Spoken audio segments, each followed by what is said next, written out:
pause, let it fall down. Spirit dance, Cherokee, Blackfoot, put a pound to the ground. Two-step is all it took. Hey, I used to run from the sound of the drums. Cause spirit would hear it, and spirit would come. African dance.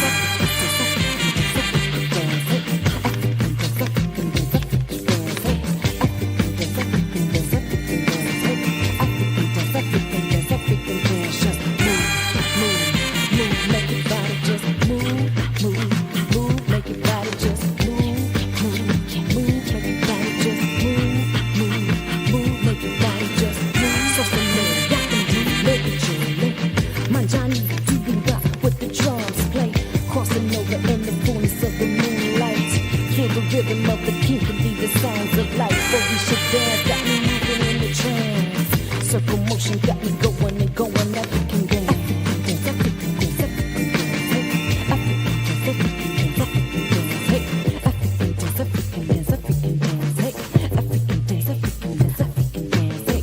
I used to run from the sound of the drums. The spirit would hear it, the spirit would come.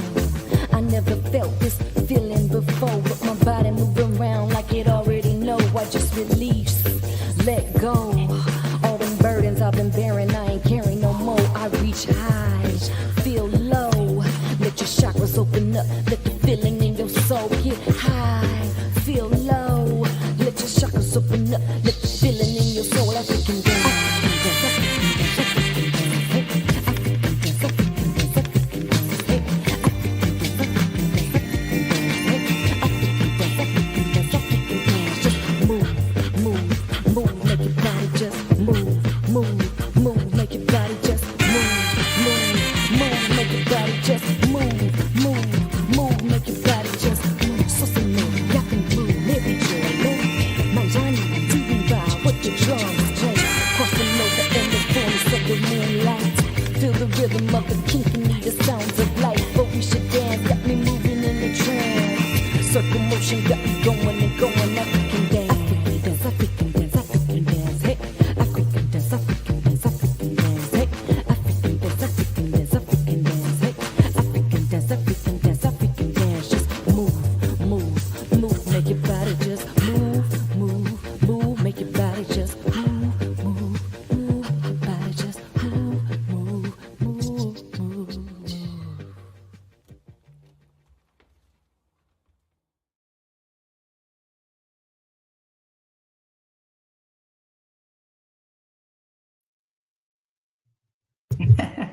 Greetings, greetings, greetings, Akwabaa. All of the great and wonderful greetings we're here live at the Ghana Diaspora Connect. This is the second show in this series, hosted by Queen Na, live from the West Side. I am her correspondent today, and I get the honor and privilege to sit with a mastermind. She's been solving problems ever since she was born. Okay. She's here to reflect on the experiences living abroad and doing double duty. So it becomes my honor and privilege at this time to introduce some of the others as solutionary in our midst. One to make us think, one who does not limit her experience to one place or another and has a deep, deep love for our people. So let's put our hands together and show our love for the brilliant, multi-talented, multi-tiered, multifaceted Francesca C. Queen. Welcome, welcome, welcome. How are you? Thank you so much for that magnificent introduction. I am super excited and honored to be here. Looking forward to having this conversation with you, sharing my experiences, answering any questions that may come up through the audience or that you may have, and just being a source of inspiration and knowledge to anyone who's interested in hearing it. So thank you for the opportunity. Definitely, definitely. And I just want to let the listening audience know that this is part one of a series that will be done. Queen Mother will be in the building. Due to some things where she is at this particular moment, She asked me to step in, okay, and she pulled me by the ear and was like, "You better get in there." I was like, "Yes, ma'am. You understand?" They will do a separate interview that will be available because she has things specifically she wanted to talk to you about. So I'm Understood. here Absolutely. in the generalities case to get the origin story stuff started. So if we Okay. were to go back into a traveling space, what was it about you? What was the catalyst for you to say, "Hey, guess what I'm gonna do? I'm gonna work abroad for like 10 years and let's do it." Like where did this start at? Actually, because hindsight is 2020, I think it was a series of things that were put into place. So now looking back, I would say probably the first thing was it was in my DNA. My father was born and raised in Sierra Leone, West Africa, his father in Mali. So I do feel there was a nomadic aspect that was placed into my DNA that probably got activated around high school because that's when I attended a boarding school in California and met girls from around the world. That really opened my eyes to the reality that we can absolutely look different and have the same desires for life, the same goals and fears and challenges. From there, I went to Howard University for school, and I had the opportunity to become a chaperone for an all girls basketball team that was going to Amsterdam. That was my first time to travel outside the country to get my passport. I absolutely loved it. I fell in love. This was before social media and Instagram and posts and all of that, right? And I fell in love with being in another culture, another country, experience it. I think a lot of people always tend to lean towards fear, like what if, and I don't know, and what happens. And I'm like, all the opportunities of what I can see, opposed to all the things that would go wrong. So I really enjoyed that. From that started my desire to travel every year on my birthday to another country. And I traveled by myself. And it changed my life so much that it got to the point where I was like, nah, I need to live in another country now. There's only so much I can go once a year, come back, feel anticlimactic. I need to experience what it's like to actually live in another country. And that's what I think those were all the baby steps that led up to the point of me moving to Japan initially just to go for a year for teaching, but actually staying for 13 in total. I remember hearing about Amsterdam Okay. when I was young. A man came and visited and he told us about it. It was like the most peaceful place in the world. So I was like, oh man. I said, yeah, maybe one day I'll go to Amsterdam, right? Fast forward, I was in the military. I was stationed in Germany, and then I wound up going to Amsterdam a bunch of times. So nice. That same place that he described was still in existence. So this was amazing. Yes. Around 2000, between 2000 and 2002. So, the times were different. The money was different, everything. So, absolutely. Absolutely. And I remember hearing about it from John Travolta's character in Pulp Fiction, and I was like, Jules next to him, he's like, yeah, I'm going. Forget that, I'm going. You see what I'm saying? The way he was describing things that I knew to be true because I had experienced them, Absolutely. So that kind of travel, even down to, you said back to your own origin roots, with your father and your grandfather. Correct. Between Sierra Leone and Mali. That's correct. My father's side and my mother's side. Oh, so wonderful. Okay. Yeah, Mali and Sierra Leone. So absolutely. And also like the Gullah Geechee. 100%. 100%. Right in the background. So yeah, those roots in regards to travel, I was wondering why I couldn't sit still. It was just naturally right, naturally absolutely. in that space. Right. So you went to different places on your birthday. What were some of the places, and what were your experiences like before you went full tilt and immersed yourself in Japan? Absolutely. So what I tell people, everything is a series of steps, right? So of course people look at the totality of my experiences and like, that's amazing. I definitely dealt with fear and concern. So I would take baby steps. So the first place I went was Amsterdam, which was with a group of people. So I felt a little bit of confidence. I wasn't required to know necessarily how to navigate. Like I could stand in the background and observe. The first place I went to by myself was London because they speak English and I can read the signs. And I felt comfortable. It wasn't so much different. Then after that, probably was France, then Italy. So basically, a lot of my travel initially was Europe, right? So I started with the English speaking country. Then I went to countries where they didn't speak English, but it was still that European Western mindset. So it was something that I felt comfortable with. So I guess in a way you could say I was walking deeper into the pool with each trip. The big one that made a significant difference or impact for me was when I turned 30 and I went to Hong Kong. I went to Hong Kong for 5 days and spent time there in Macau before I guess it became the Las Vegas, Dubai of Asia. It was much more calm and simple and super beautiful. But I went there and that was my first time to be totally in a kind of Asian environment, but obviously they speak English very well because they were a British colony. But it was a great opportunity for me to be immersed in something completely different and to truly, truly stand out and get comfortable in being the foreigner in a foreign place, right? And so that really built my confidence and made me say, you know what, I do want to take it to the next level. I'm interested in Asia, and I felt Japan would be a good fit for me because I wasn't super interested in China beyond Hong Kong. I haven't been to mainland China yet. I felt Korea was too small, although I have since visited South Korea. Japan, to me at that time, felt like the best match. And in retrospect, it obviously was. It truly was. But there was obviously levels to me going from traveling with a group, then traveling on my own to English-speaking countries, then Western countries, then Asian countries, then to make that jump. So it wasn't something that I just woke up one day and completely, did something that was probably miraculous to others, but it was a natural progression for me. It sounds like divinely ordered steps. It's like, all right, yes, it's time for you to go here. I'm gonna surround you here, and then absolutely. It's like I'm gonna be invisible here, but I'm still gonna be okay. Like this is you naturally walking this path of life and going and experiencing. So, what was it like to be abroad in all of those instances?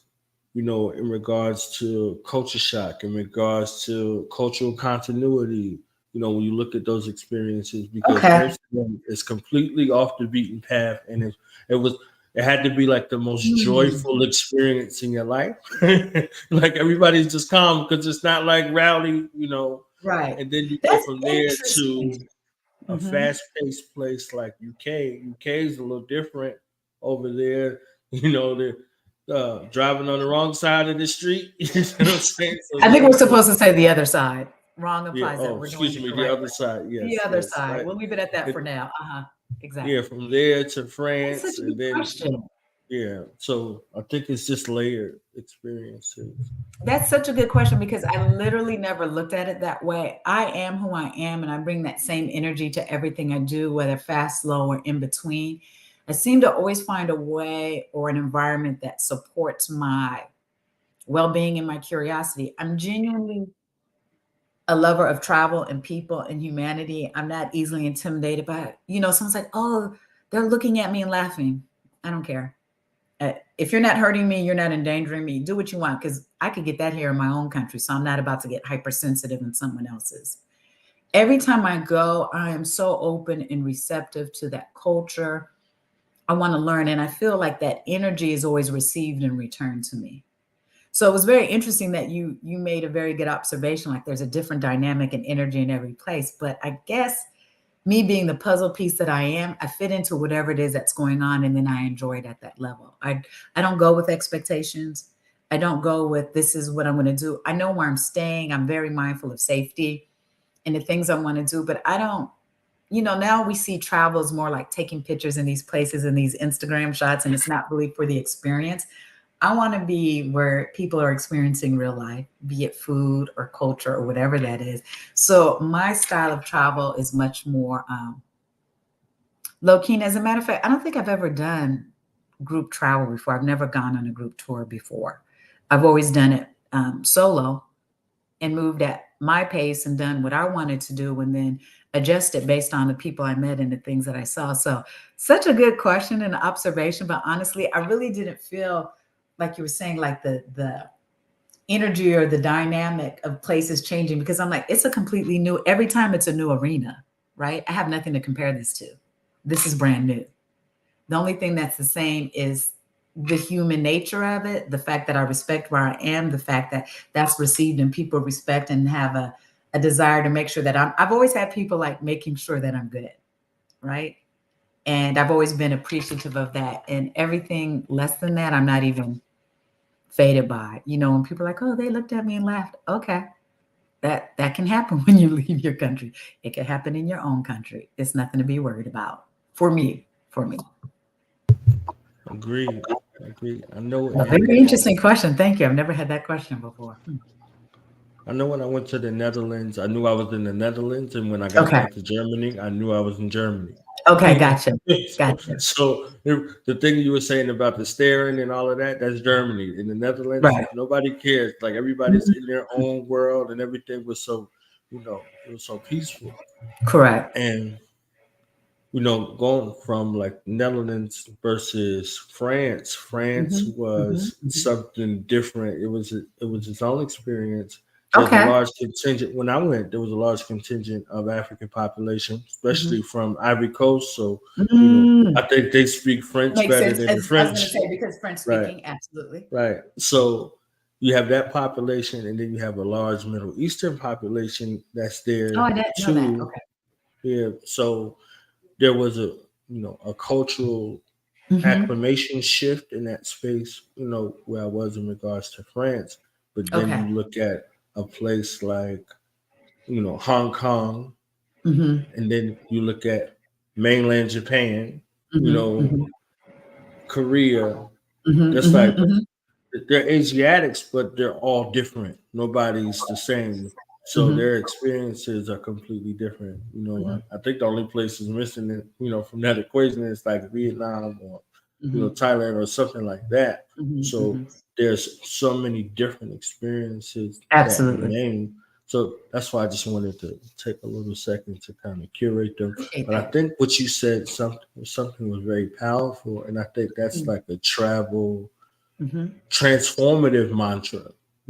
Being who you are versus being what your expectations are is something that either has people support you or people reject you. Because if you go there with expectations, or if you're looking for the Starbucks, you understand what I'm saying? It's like, wait a minute, you're not going to fare well in that situation. You can't hide inauthentic means from people, regardless of whether they speak your language or not.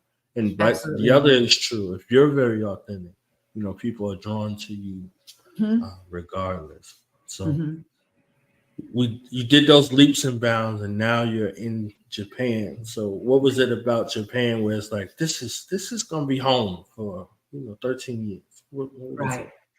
What kind of voodoo did they do to you? Like, all right, I'm staying right here.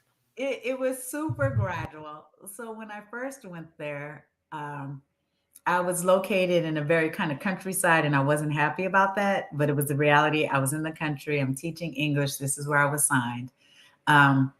Did not like that because I really wanted to be in Tokyo, like physically in Tokyo, not near Tokyo, in Tokyo. So once I realized I was going to be there for a while, it probably took me like the next 6 to 7 years of me working my way slowly. Like I would change jobs just to be able to get closer to Tokyo until I finally made it. So that kind of contributes to the reason why I stayed so long, the ability to move around and navigate. I moved more in Japan in 13 years than I moved my whole life in America. Taking advantage of being a foreigner in a foreign country. Sometimes it's stressful and it's upsetting, but there's also some things that you can benefit from. Like I said, the way I was able to move freely. Japanese people don't move like that. Not in their own culture, just like we don't typically move like that here. But if you're a visitor, you're going to take some liberties and do some different things. I like the fact that peaceful country, do they have racism? Absolutely. Did I feel it? Not necessarily. Doesn't mean it didn't exist. But again, my expectations are so realistic. I can go to Walmart right here and have a dude with a Confederate t-shirt on behind me. So I'm not going to be super sensitive when I go to somebody else's country and they side-eye me, right? I am in your country. I'm a guest. But I never felt disrespected. I never felt unsafe. I could come home late at night, walk on the street, still situational awareness, still paying attention, but I didn't have any problems in that sense. So because I felt safe, it made it easier to stay there longer. Then I was able to have amazing experiences in terms of meeting expats from around the world, people from the diaspora around the world that I wouldn't have met otherwise. And so that was very intriguing and engaging to me. I also enjoyed Japanese culture very much. And so it was fun as an adult to learn something new. It's kind of like I had the mindset of a child because I'm like, ooh, something new, I like it. But I had the mentality of an adult to delve deeper, really enjoy it, and get a deeper appreciation. So I guess the short answer was I loved it for as long as I did because I was an adult who could have like a childlike experience. Some things got old, some things were familiar, some things weren't, hoo-ha. Every day wasn't like a super awesome day, but for the most part, I got to live my life as a child experiencing new things, but with the mindset of an adult to really appreciate what I was learning. And so, and even 13 years still was not enough. Still a lot of things I have not done that I would like to do, that I would like to experience. And actually, I think what I would add as a side note, another reason why I was able to stay as long as I did, I had a lot of people that I considered family there, right? So initially when I was there, I was making friends with other foreigners, but they would leave the country and then I'm kind of like, anticlimactic. I'm here by myself. What do I do? Started making friends with Japanese people. And then the relationships got stronger. Then it felt like family. So there are definitely people who I felt like if I felt burned out, can I come over and spend the weekend with you and your family? Like, I need some family time. Right. And that really did a lot for my psyche and my sense of belonging and knowing that someone had my back, that I'm just not out here in this country by myself, that people who love me and would come to bat for me and make sure that I'm good if I said I'm not doing so well right now, mentally, emotionally. I need a family-like network that I can come over for the weekend, kind of catch my breath and recharge and then go back to, living my life. So it's a lot of factors that allowed me to stay there as long as I did. But those were some of the reasons. And the voodoo, right? There's some voodoo. In the voodoo, okay. If we want to put some hours value. now. Yeah, something like that. And you came there to be of service. You were giving of yourself in that space. I think that's an honorable aspect. So you're dealing with people's family. So naturally there's a family kind of element to that state. I think that's amazing. So traveling, switching, changing jobs. How do you become the master problem solver?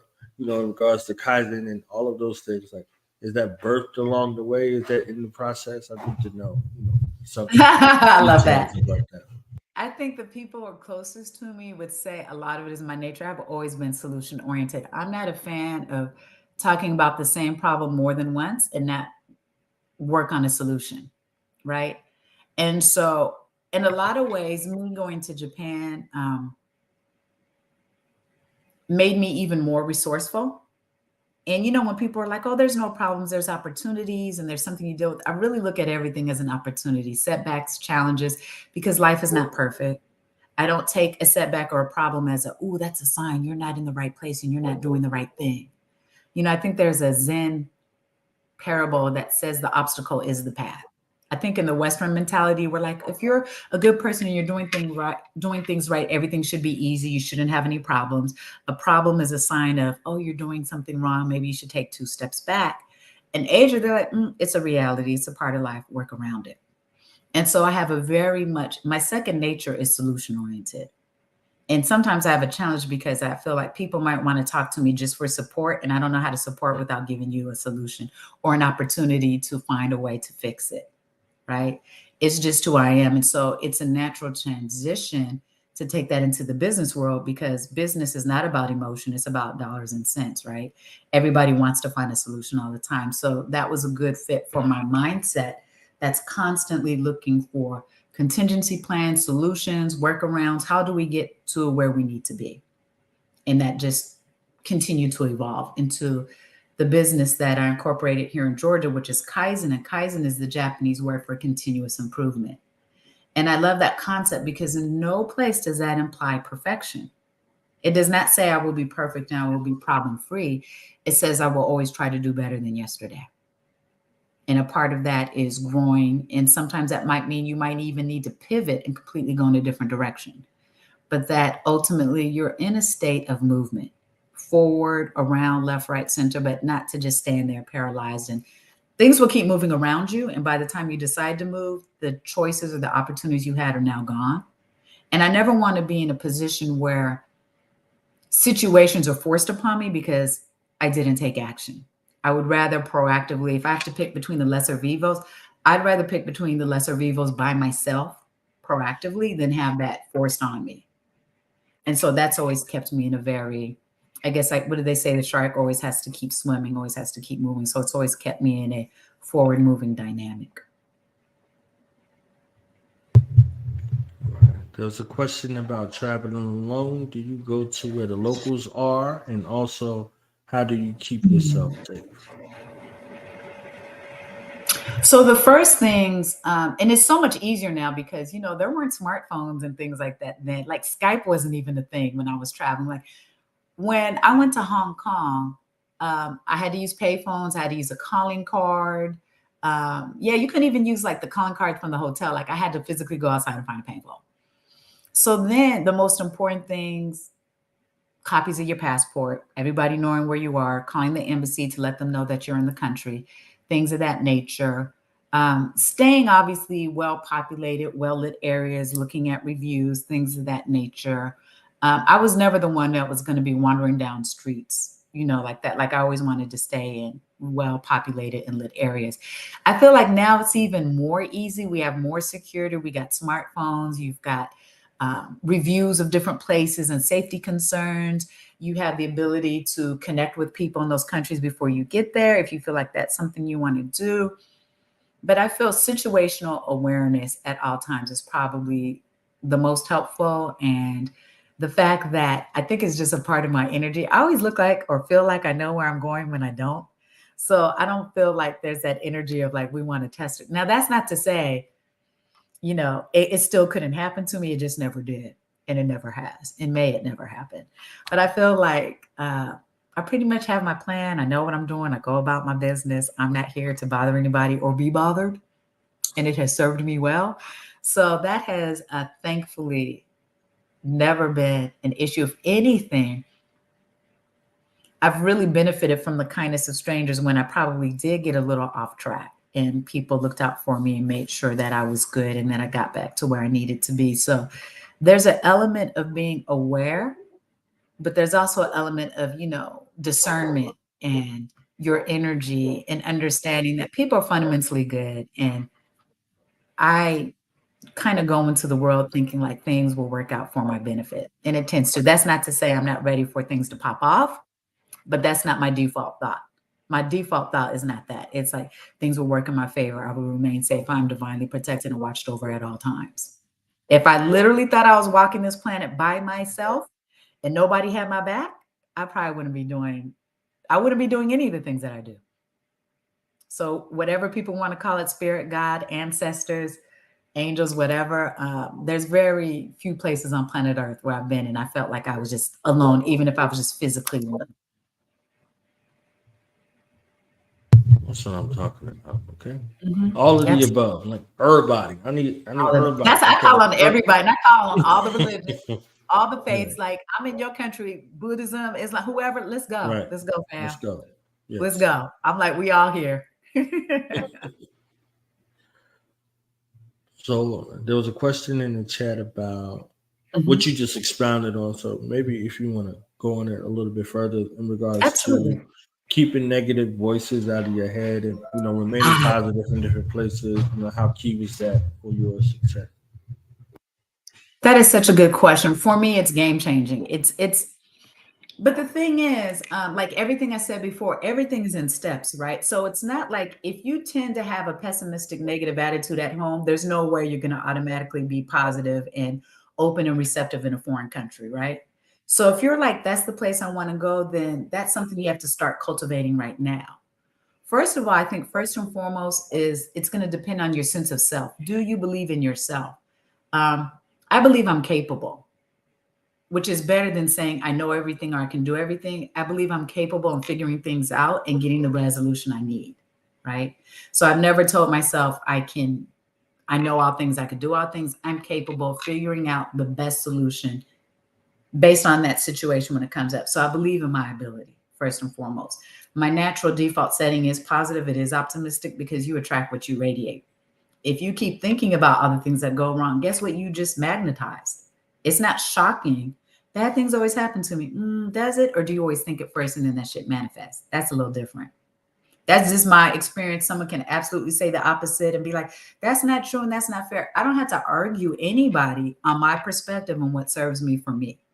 I just want to say that right now, because I feel like a lot of the things I say could be controversial and someone could be like, well, I think absolutely. Please think that and you're right. If you tell me 2 + 2 is 5 and that works for you, I literally have no problem nor any desire to correct you. Do you? For me, 2 + 2 = 4. And in my world, my energy that I put out comes back to me tenfold.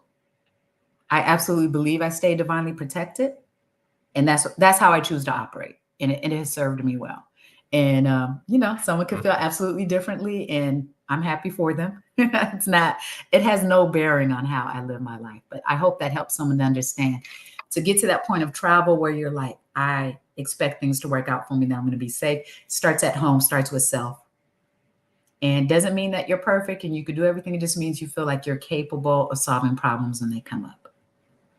And building on that confidence in whatever that is. It could be small things where you are, like, maybe have you taken a day trip someplace by yourself? Have you spent the night and gotten Airbnb somewhere? Like, take those baby steps and get comfortable with being in this world and knowing that you have every right to be here, and that you can do the things that you want. And then as you get comfortable with each accomplishment, then try for that next level and that next level. Even though I said I've never done tours, I'm not against anybody doing that. So please, I'm not one of those purists like, oh, you have to travel like this if you're a real traveler. Do what works for you, that serves you, your budget, your lifestyle, your safety concerns. It is a very individual experience. What I have done for me is due to a combination of factors that might not serve the next person, and that's okay. I have no judgment on that. So I just want everyone to feel comfortable. When I share my experiences, how I interact in the world and in my travels is not a reflection on what your expectations should be for yourself. This is me being me. And now I'm going to need you to be inspired and go be you in whatever way that looks for you. Excellent. Y'all see why she the truth, okay? Queen Mother was trying to do this interview from Ghana. Okay, she was like, look, I need this. She told us, I need this knowledge. We're going to make that happen. We're going to make it yes. happen again. I would love to have that conversation with her. Absolutely. Yes, this is amazing. You're doing a stand-up job, though, I might add. You're doing a fantastic stand-up job as that last-minute person, to clutch player. You're handling it very well. I'm a professional, I think. Clearly. At least I play one on TV. You know, when it's action, it's like, all right, professional. Right. Yeah.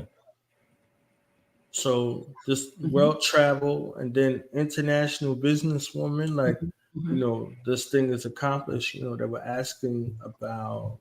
You said racism exists earlier, it's there. So absolutely. How did you navigate that in the business world properly and remain successful? What are the things? Honestly, I did not navigate it. In my 13 years, I don't know, maybe some old person threw shade at me. I literally don't know. So something that's very important, I don't match energy. I maintain mine, and I make sure it's very high. I make sure it's very high so that anybody lower than me actually feels uncomfortable in my space. If you enjoy my company and my presence, you are vibrating very highly and you feel comfortable. If anything about you is raggedy, it is not legitimate, you're not going to feel comfortable around me. You're not even going to you will not feel comfortable to throw shade or do anything, because you're like, I already feel like she's not here for that. So for me personally, and I taught business English. So I was teaching at Sony headquarters, Fujitsu, Hitachi. I taught at Japanese-based businesses like Shinsei, which was a bank, KDDI, telecommunications. I didn't experience any racism. I experienced, people were like, what can she do?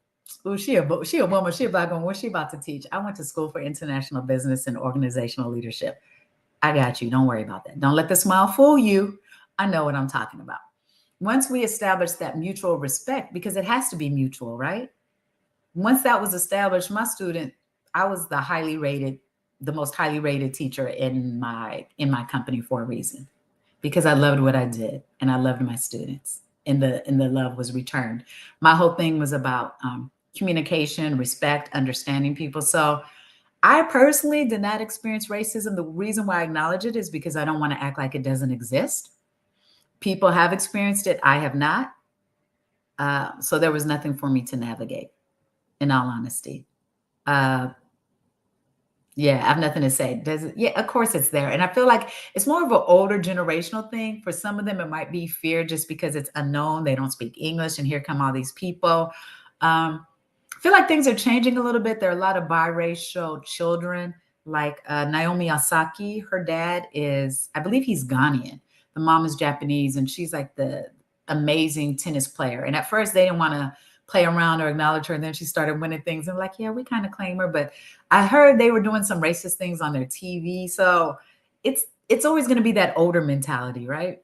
It's nothing to be stressed over or fall out, because we know it exists on planet Earth. If I am not in direct, immediate danger, it is not my concern. If you want to throw your lips up, your eyes up, if you want to point and kiki, not my concern. Living my best life over here. If you do not pose an immediate danger to me, we're good. I'm in your country. I can't even throw shade at you. If you want to be mad, be mad. But I'm still going to live my best life in your country, making money, making that yen. Let me stop. No, but it just goes to show you how much I enjoyed myself, and how much, whatever you're looking for, you can absolutely find it. You're looking for racism, absolutely, you can find it. People disrespect you, keep looking, you'll find it. And it's there, and that's not to diminish anybody else's experiences. It just was not mine. That's all I can say on that. Out here yinning, okay? Mm-hmm. She was doing so much winning, they added the Y to it. She out here yinning, okay? Out here yinning, okay? So yeah, okay. So, that's what I'm saying. Energy attracts energy, and I'm here for the wins. And I had some amazing opportunities and wins, and I just have nothing but gratitude, even for the setbacks and the challenges. If it was like work related or whatever, I'm like, it's lessons to be learned. It's how you get stronger, right? If everything goes your way, you're going to be weak as hell. If you have to challenges you have to overcome, you get savvy, you get strong, you get strategic, you get better. You get better. That's how I look at it. all right, so you were over there, you were living your best life, you was yinning. So now how do you transition? What's the point and the catalyst for you to come back stateside? And what was that experience like after living your best life yinning? You know, thank you so much for that. To America, to America. So actually, it was probably, which is hard to see because you see me smiling now and you hear me talking about all these stories. That has probably been one of the most difficult things in my life, because the reason why I had to come back to America was not by choice. I was not done living my best life in Japan. A little bit I was thinking about maybe I would move someplace else, maybe West Africa, because I have family in Sierra Leone. I came back home because of health reasons.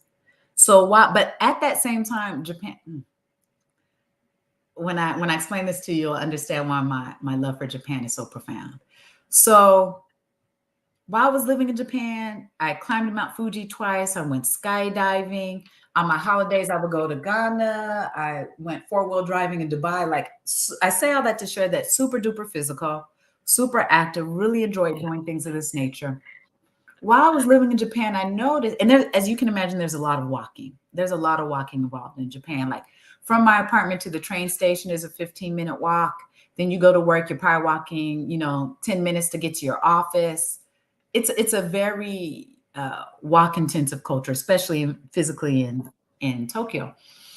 So I think it was about 2008, I started experiencing this heaviness in my right leg, and it would come and it would go. So I wasn't like super concerned about it. But over the years, it started escalating. It started coming more frequently. It started lasting longer. It started impacting my balance. It started making me fatigue easily from walking. So I knew something was going on, but I never went to the hospital while I was in Japan. I I guess because I was like, oh, I don't know. I guess like all things we do, like it'll be okay. I'll work it out. I didn't want to take off from work. I didn't want it to, I don't know, probably find out what it is. I really can't even say in retrospect why I did not pursue that because I do have a good healthcare system. But I thought if it's something serious, I need to be back in my country with my family and my language. I do not need someone translating difficult medical Japanese into English for me to understand. I do not need to be going to appointments if that's the case, catching buses and trains. So in 2013, I decided I need to come back to America and let me figure out what's going on in my country.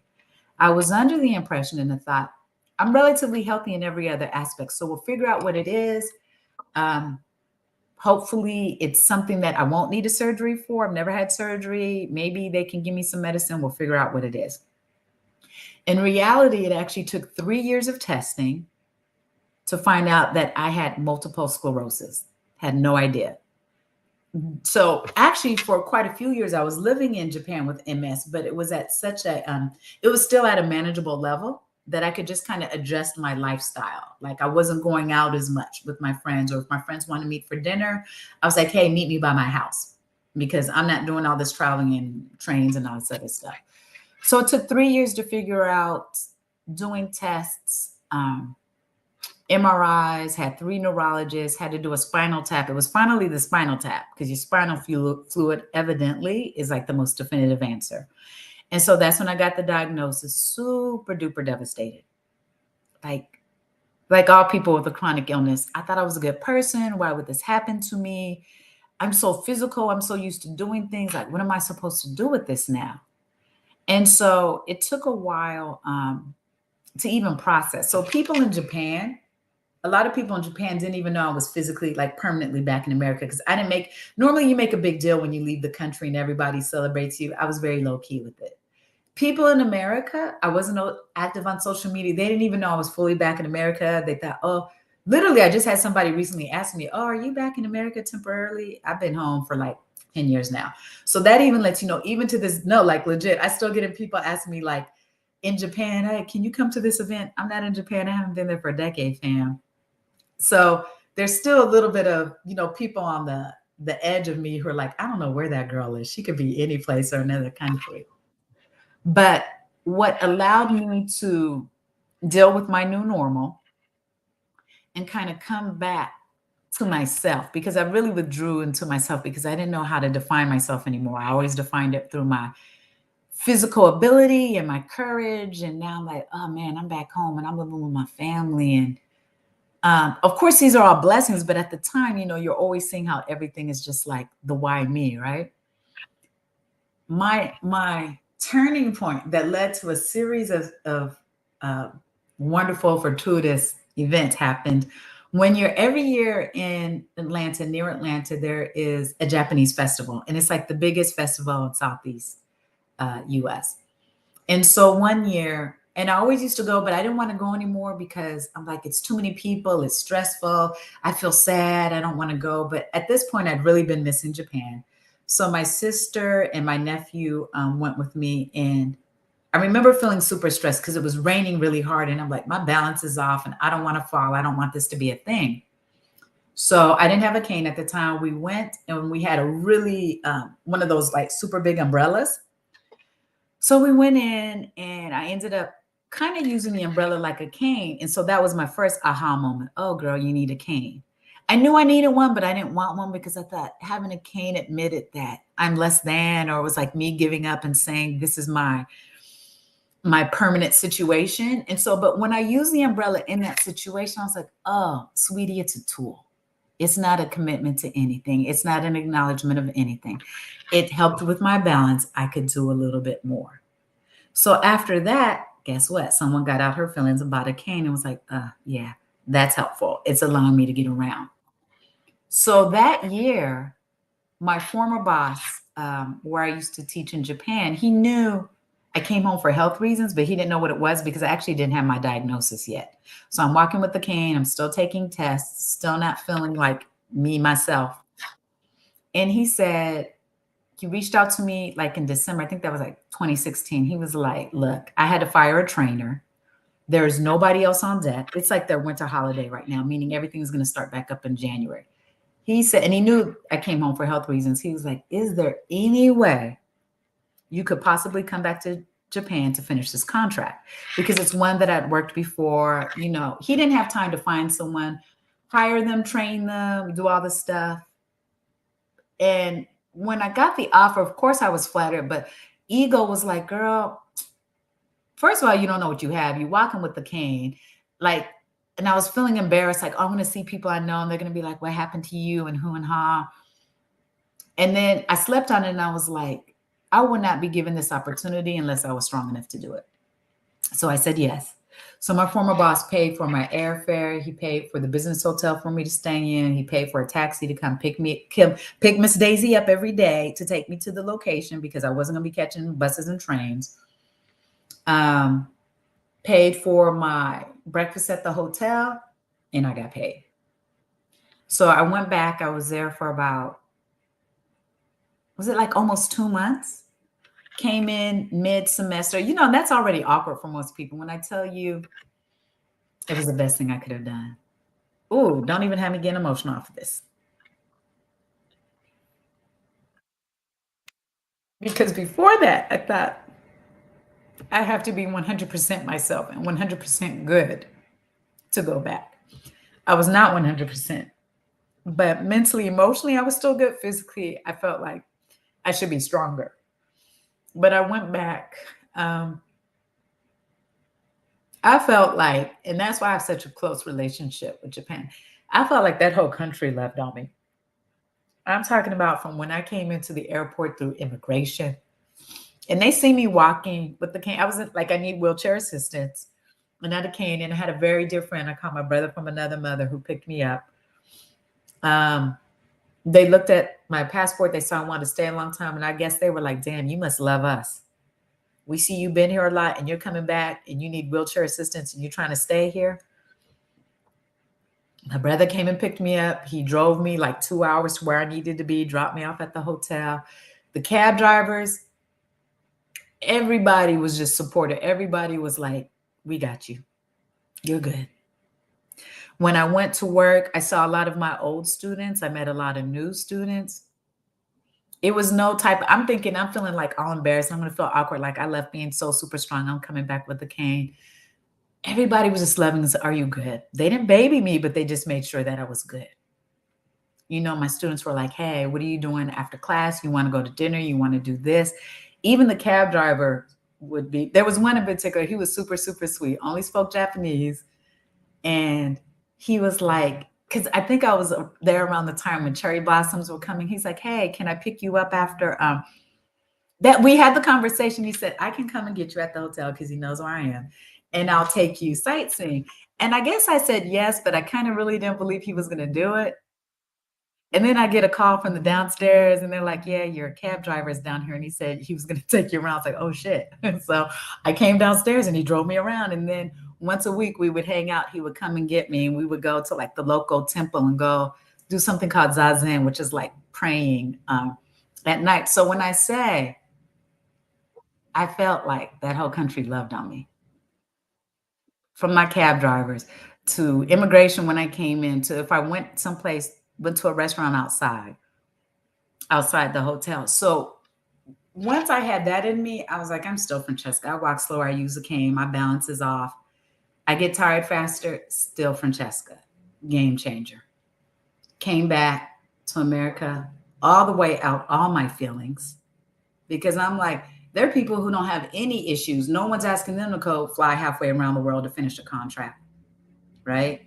No one's asking you to be a clutch player. So I'm like, let's get out the feelings for a minute. You still got skills. And that's when I created my business, Kaizen, which I said stands for continuous improvement.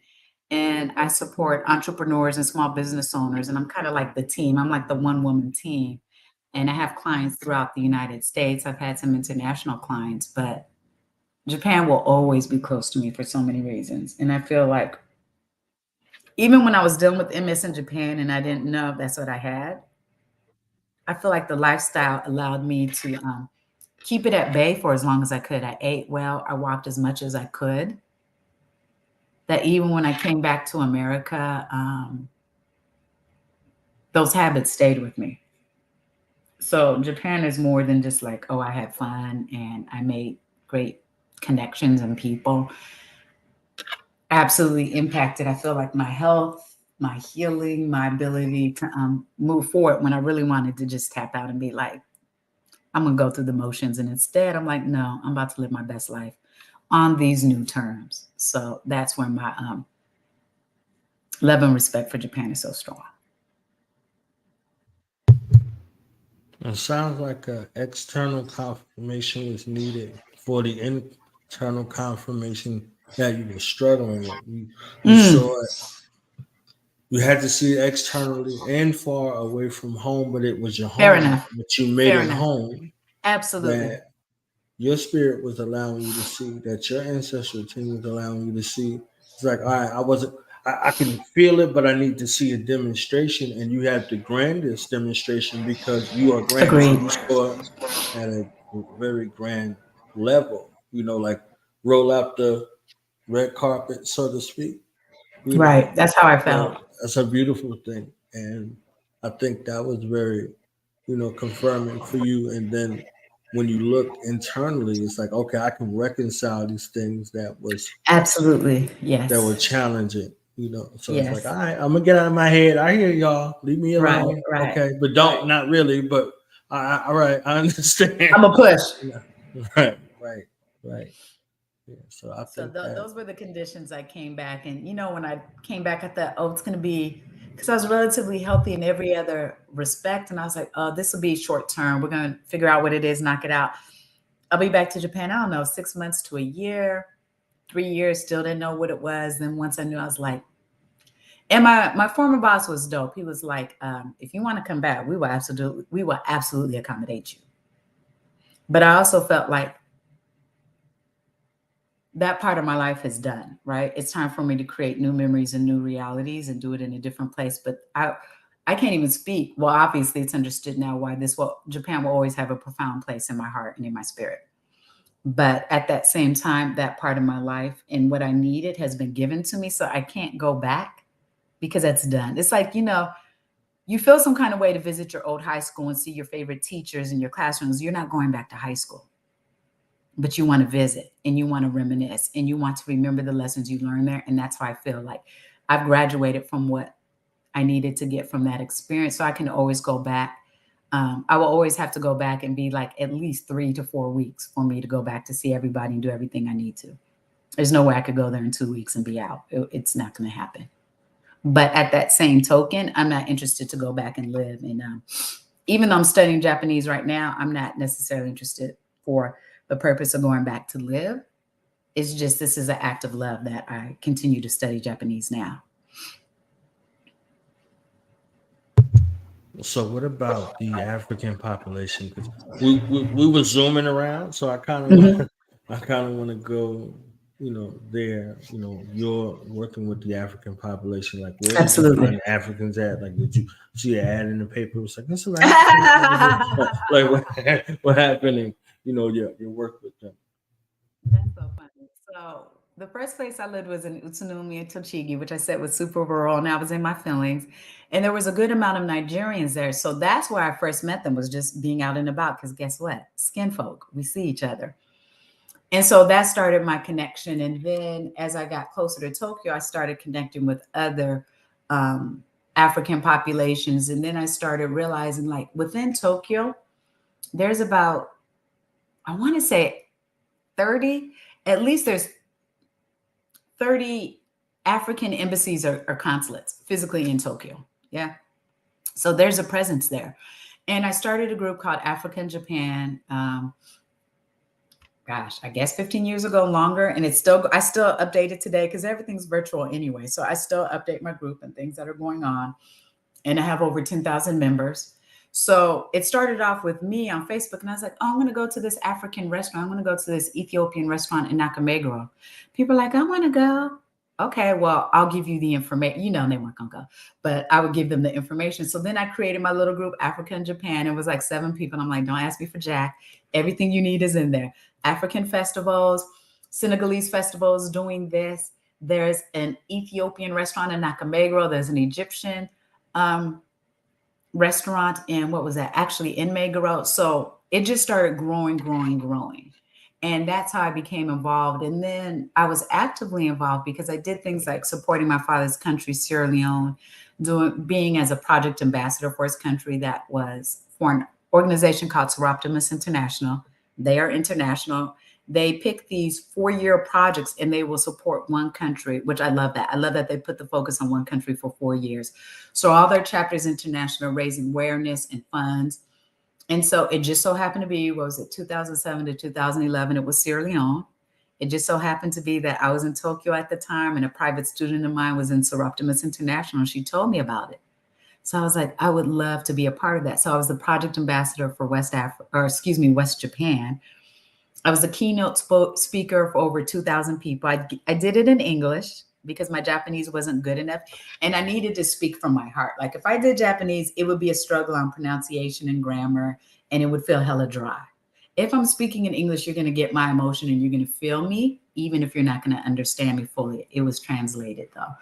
So I spoke to 2,000 people over the series of 3 conferences. And so slowly, but surely people kind of associate, oh, Francesca, she's the one that's always connected to African embassies and events and things of that nature. And even now, like last year, I did a virtual presentation about Sierra Leone to people in Japan. I'm an advisor to an organization as African Diaspora Network in Japan. So I'm still active in these communities because really, it's about communicating, and the world is so much smaller because we have the internet now, right? So I don't need to worry about catching trains and flights and this and that. So it allows me to stay very much active in a lot of capacities and to know what's going on. And like I said, I mean, it's been a while. Probably last year was the last time that someone invited me to an event they were doing in Japan for an African thing. And I was like, I'm not in Japan. I'm always flattered and honored. And because of my group, Africa and Japan, people think I'm there because what person in America is going to continue to update your group with things that are going on? Me, I'm that person. I'm that person. So I'm always honored and flattered when people are like, hey, can you come to Shibuya? I cannot, not even in the country. So that's how that started, and me just wanting to have the best of both worlds. Obviously, my love and respect for Japan and my ancestral heritage of Africa as a whole, Sierra Leone specifically. So I've never missed an opportunity, even to this day, even talking with you and diaspora news and things of that nature in Japan. I will always be happy to stand up and, share my experiences with that. I love it. And one of the largest contingents for Black people who left America is Sierra Leone. Very early. Sierra Leone, Ethiopia was another place too, and now there's a surge, recently with Ghana. So, in your travels, what about the expat experience in regards to the contingent of population that you've seen either in Europe or in Asia? I can't really speak for you because it's always in passing. And so I don't know deeply. I see that you're African in the story. Like, I don't know your community. I don't know, are you one of many or one of few? Japan, I can speak on more, actually, which is so crazy because even to this day, if I had to do anything connected to Africans or needed support, I would be reaching out to my African networks in Japan. I really don't have any in America. Like, I know these groups, but I don't know them personally. Sierra Leone community was pretty strong. At one point, we tried to organize, which is always difficult, organizing anybody in a different country, but we tried for Sierra Leone, and I was actually the first president for that organization at the time. We were, was it SLAJA, Sierra Leone Association in Japan. It was really hard to keep it going because you've got people from different experiences. Some have lived there a long time. They're married, they have kids, they've got businesses, other people are new, and just trying to get all these different personalities together to go in one direction is very challenging, right? So there are a lot of different communities. I feel like the strongest ones to me that come to mind, Nigerian, Ghanaian, because those are the ones I was most familiar with while I was in Japan. I feel like there's also pockets of the other ones, but like Ethiopian, the only ones I really knew when I went to that restaurant, and I'm sure it's a stronger community, but that wasn't my firsthand experience. so I can't really speak on that, right? So for me, it was predominantly West African, were the expats that I would interact with or that I was familiar with. But there's a strong presence of South Africans as well. So it just really depends on, I guess, the circles that you interact in. But I feel like my knowledge has allowed me to still be of value to people who are coming along now. So the gentleman who created the Africa Diaspora in Japan network, when he first started, and he's doing an amazing job. Like they've gotten certified, recognized as a nonprofit organization. He traveled to California to go to the Silicon Valley, like African diaspora event. So they really they're making great moves, like big moves. They had a big investment conference in Osaka last year. They're gonna have their second one this year. But when he first started, he had heard about me and he actually reached out to me, and I was super honored. I never did it on the level that he did it. It was always just a source of information for people and a source of good news. Like everything that I'm sharing in this group is about Africans for Africans benefiting themselves, right? This is no success stories of how the German NGO came and saved this town. No, this is Africans making solutions for Africans. That's what my group does. I personally approve the post. Anyone trying to come in with some BS or some extra, that shit gets blocked. They get blocked with no warnings because we're adults, and that content gets blocked. So the fact that he recognized me as someone who had a lot of knowledge and experience and looked to me or trusted me to be an advisor and a counselor to help him was just absolutely flattering to me. And when it was officially formed, I was given an honorary role of advisor. And I take that very seriously. And it's such a privilege. So it's something that I'm still active in even today, being in the States. So is there a book? Is there a documentary? You have 6 million stories in you for somebody to share and hear about and glean from and be empowered by and cry and laugh and joke and high vibrate and whatever. Is there a plan? You don't have to tell me. Okay, I'm just thinking out loud. No, think out loud. Like This is all family. We all kinfolk. This is for kinfolk. So I think like everybody who's been made that proposition, it's so personal, and it's such a feeling of vulnerability, right? Because you're like, how much do I share without putting all my business out there, but putting out enough that it's authentic and meaningful and helpful. And then I'll be super honest. I think a lot of it is just a sense of overwhelmed. Where do I start? And then a sense of we're always going to have that imposter syndrome feeling. I know there's value in my stories to share, but we're still going to be like, really, me?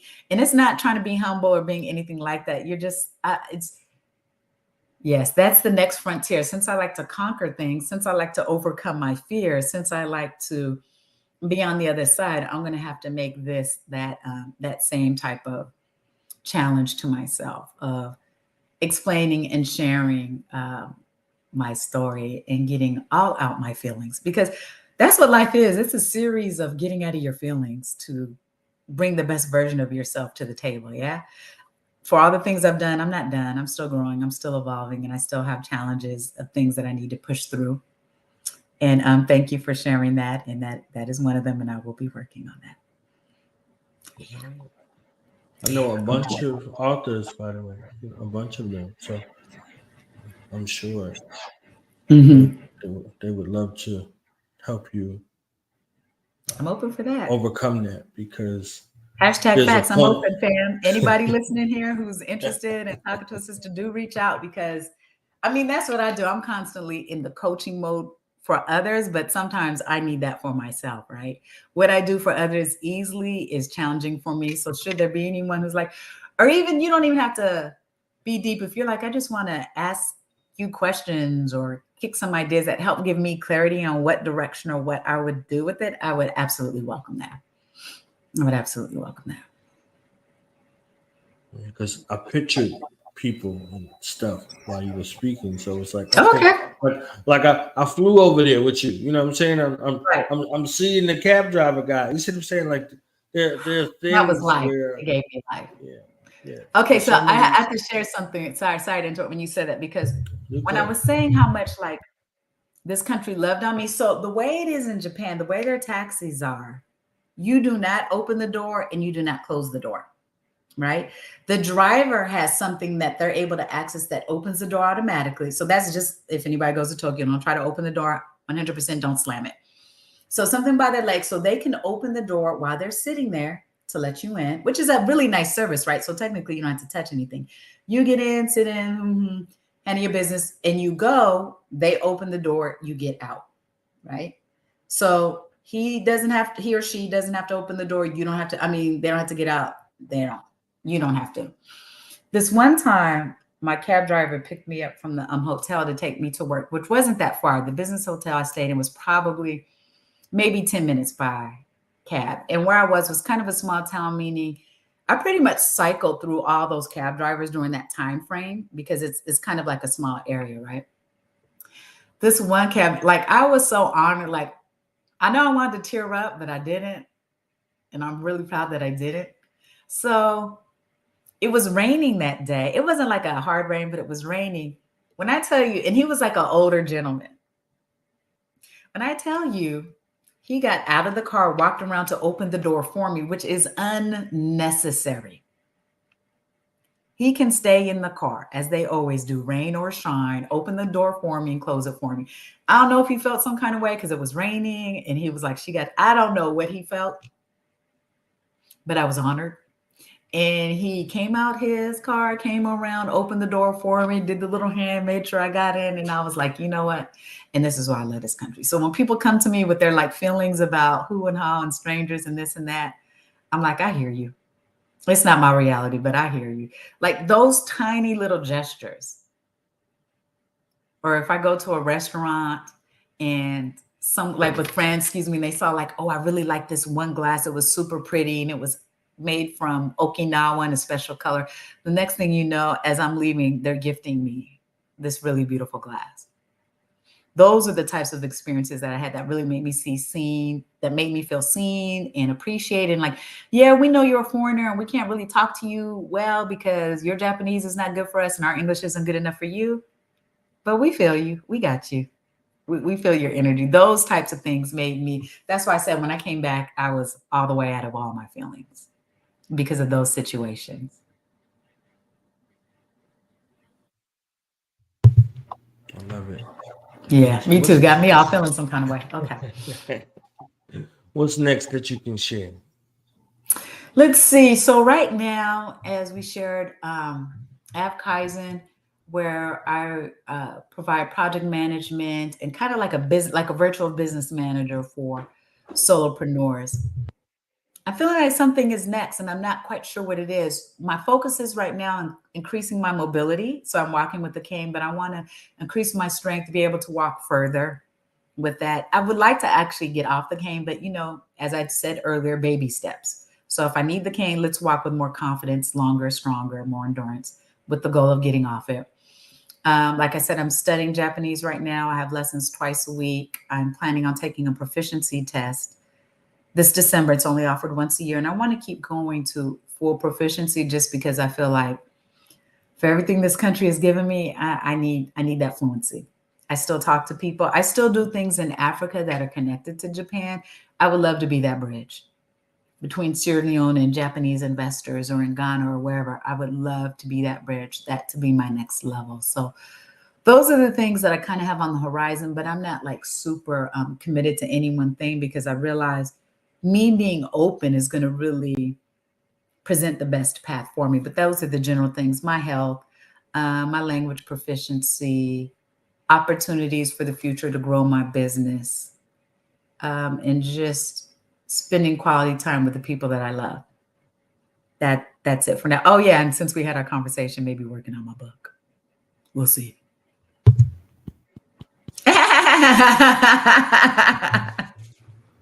Yeah, it's incumbent upon you to document the story in some kind of way. I mean, there's messages for you to share. There's people to meet. So whether they meet them physically or not, they need to know that those people exist. There's a lot of other things going on in the world. So your mind can get media mixed up, and you have attitudes and behaviors based off of some interactions that you may have had with somebody who was doing their best to try to protect themselves.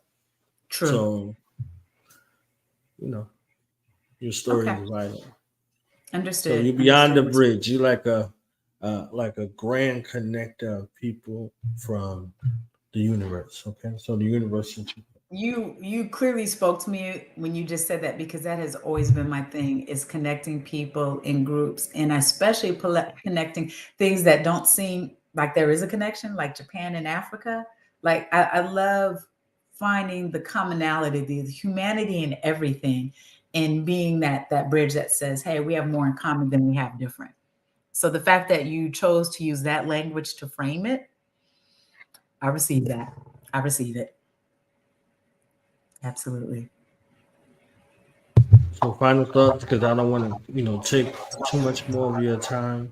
I don't want to No, steal from the real interview that you're gonna have with Queen Mother. So, final thoughts and the words I've you want to leave with actually, us. thank you so much for the opportunity to share the experiences. I hope that a lot of people gained value and insights, and understand that it's okay to be scared. Do things in fear. Like, we're not looking for perfection. You're not looking for 100% confirmation. There's always going to be an element of doubt in everything you do. If you feel strong enough, you've prepared as much as you can, and you feel you are capable with dealing with contingencies, take that leap of faith. That's where the growth is. And I would also say understanding that healing is a process, because I was not expecting to cry during this interview, but some things are still there. So understand, be kind to yourself and to everybody. We're all in different states of healing, right? And sometimes we don't know what our triggers are, what's still sensitive. So just be kind, be thoughtful, be mindful of yourself first and foremost, because I realize people are generally unkind because they're mean to themselves. Right? They don't give grace to themselves. Give grace to yourself so you can be compassionate and empathetic for others. Live your best life, whatever that means. Face those challenges on. Don't think you have to do a challenge. You don't have to go from 0 to 100. You can take the baby steps to get to your ultimate goal.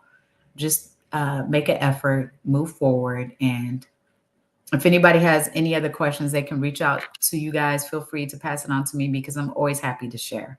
I'm always happy to pass on information. So if anybody has questions, they can, I guess, leave it in your YouTube or send messages to you directly, and you can pass it on to me, and I'll be more than happy to answer any additional questions that, didn't get the chance to be asked today. But thank you for your time, and thank you for the amazing interview questions. I enjoyed it very much. All right. Ghanaian Diaspora Connect. We had the lucky, powerful, and the wise. Thank you. Francesca C. And we look forward to hearing back from you soon. We're gonna go. Absolutely. All right. Thank Peace you. and love, y'all.